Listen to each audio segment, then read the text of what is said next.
उस बस्ती में जा चुके हैं। वहां हर एक मर्द और औरत से हमने बात की है। वहां की औरतें बागी हो चुकी है। ज़ारा तुम्हारे नाम पर क्या क्या करी जानती हो तुम?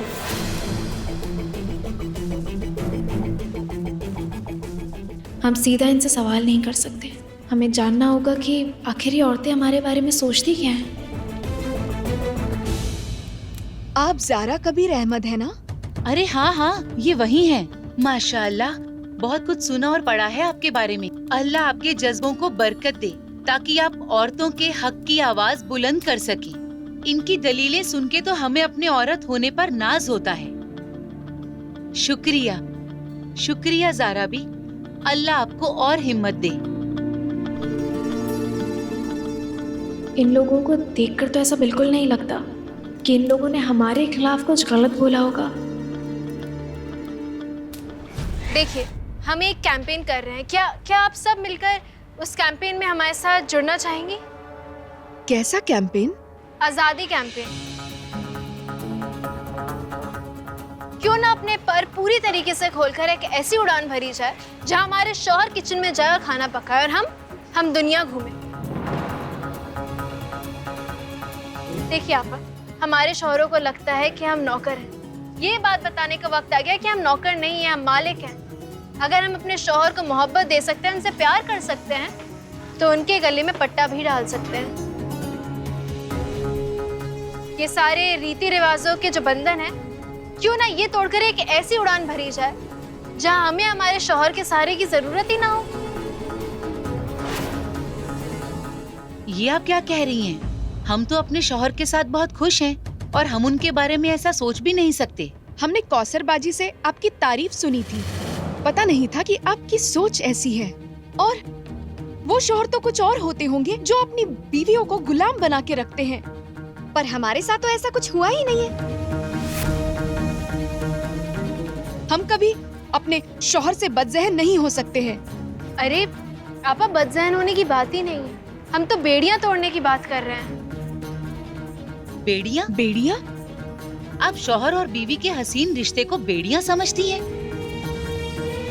अपने घर जलाकर हमें आजाद नहीं होना है। हमें तो लगा था कि आप औरतों के खिलाफ होने वाले जुल्म के खिलाफ हैं, लेकिन यहाँ तो मामला कुछ और ही नजर आ रहा है। हम आपकी बहुत इज्जत करते हैं। खुदा के लिए आप यहाँ से चले जाइए, इससे पहले कि हम कोई गुस्ताखी कर बैठे। आप वो ज़ारा है ही नहीं जिसे हम जानते थे। आप मुस्कुरा रही हैं। हम मुस्कुरा रहे हैं आपा, क्योंकि आप लोगों के रोशन ख्याली देखकर हमें अच्छा लग रहा है, हमें खुशी हो रही है। हमें एक बात बताइए, आप सब अपने शौहर के साथ इतनी खुश हैं, उनसे इतनी मोहब्बत करते हैं, आप सब ने अपने हालात के बारे में फिर उस बुजुर्ग शख्स से झूठ क्यों बोला? कौन बुजुर्ग शख्स? आप लोगों से एक बुजुर्ग शख्स मिलने आए थे ना? नहीं, यहाँ तो कोई नहीं आया। आप एक मिनट, आप सब पूरे यकीन से कह सकते हैं आपसे कोई मिलने नहीं आया एक बुजुर्ग शख्स? हाँ, ऐसा कोई नहीं आया। कोई नहीं आया?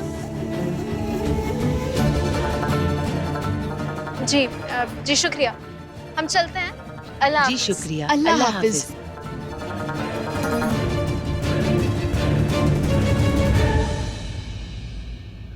हमें छोड़ दीजिए, अल्लाह के वास्ते हमें छोड़ दीजिए, ये सब मत कीजिए।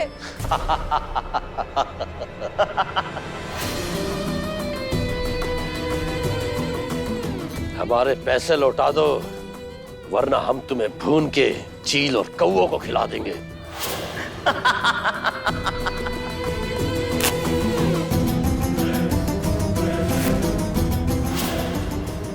नहीं, नहीं, अल्लाह के वास्ते नहीं, नहीं।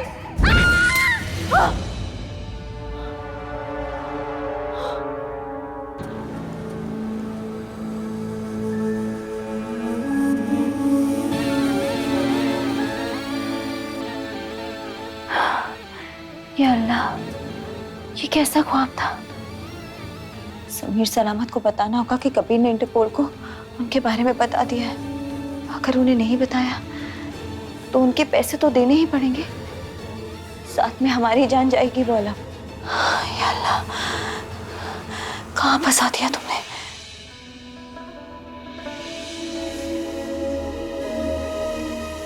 कबीर आखिर किस बस्ती में गए थे तुम?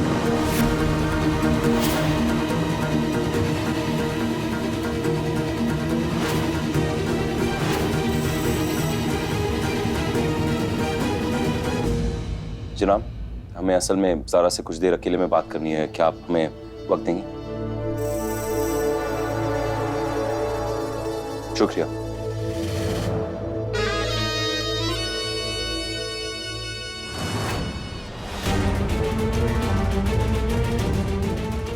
जी, हमें लगा कि हम तो आपके अपने, हमारे सामने बात हो सकती है। कोई बात नहीं, हम भी चले आते हैं। रिजवान,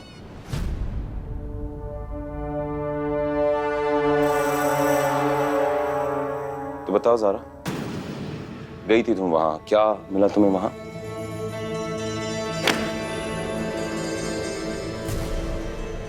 तुम्हें गुमराह किया गया है कबीर। वो बस्ती की औरतें हमें जानती हैं, औरतों के हक में आवाज उठाने के लिए हमें अपना मसीहा समझती हैं। वो हमारे नाम का गलत इस्तेमाल नहीं कर रही हैं। तुम्हें पता है, जब हमने कोशिश की कि उनके शौहर के खिलाफ हम उनके कान भर दें, तो तुरंत उन्होंने हमें पराया कर दिया। कबीर, हमने उनसे पूछा कि अगर आप लोग इतने ही नेक हैं तो उस बुजुर्ग शख्स के पूछने पर आपने उन्हें गलत बातें क्यों बताई? तुम्हें पता है उन्होंने क्या कहा? वो चौंक गई। उन्होंने कहा कोई बुजुर्ग शख्स आया ही नहीं था हमसे कुछ पूछने।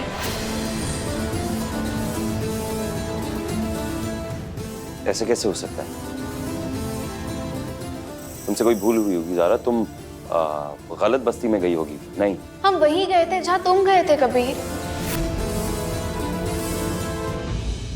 ज़ारा मैडम की साए में जो भी औरतें रहती हैं, उन्हें उनके आदमी का डर नहीं रहता, बल्कि उनके आदमी उनसे डरते हैं। नहीं, फिर उन औरतों का बर्ताव हमारे साथ ऐसा क्यों था? देखो, हमें नहीं पता ये सब, लेकिन हम इतना जानते हैं कि कौसर झूठ नहीं बोल रही है, वो सच कह रही है। कौसर झूठ बोल रही है ज़ारा, बिलाल सच बोल रहा है। तुम हमें एक बात बताओ, इतनी सारी औरतें हमसे झूठ क्यों बोलेंगी, गलत क्यों बोलेंगी कबीर? हम बताते हैं।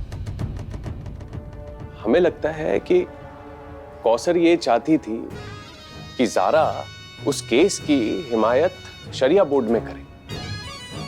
अब हमें ये लगता है कि कौसर ने बस्ती की औरतों को पट्टी पढ़ाई कि जब भी ज़ारा उनके सामने आए ना, तो वो एक नेक औरत होने का बर्ताव करे।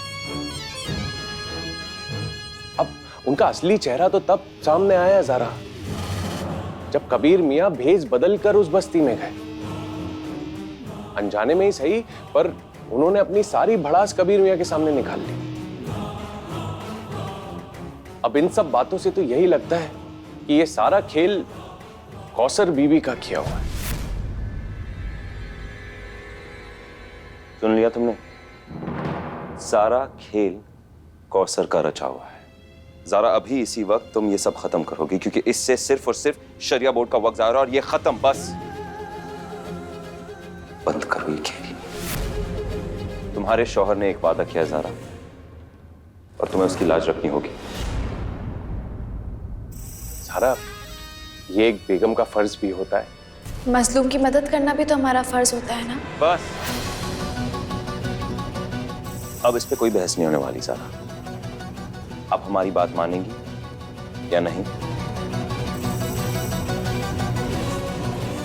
तुम्हारी बात भी रखेंगे, तुम्हारा दिल भी रखेंगे, और कौसर के केस में उसकी हिमायत भी करेंगे। और हमें यकीन है कि एक शहर काजी दोनों की दलीलें सुनने के बाद नाइंसाफी नहीं होने देंगे। अल्लाह हाफिज़।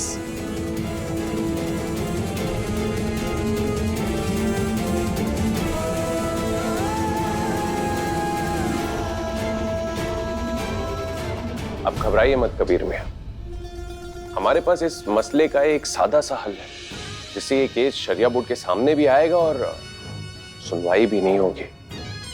तो वो कैसे? अगर इस केस का कंप्लेनेंट तो बिलाल हो जाए, और फिर उसके बाद ये ऐलान कर दिया जाए कि ये केस की फाइल गुम हो चुकी है, और जब तक फाइल मिलेगी नहीं तो सुनवाई होगी कैसे? हरगिज़ नहीं रिजवान मियां, ये बात झूठ होगी और हम झूठ नहीं बोलते। इस मसले का कुछ और हल होगा और हम ढूंढेंगे वो हल।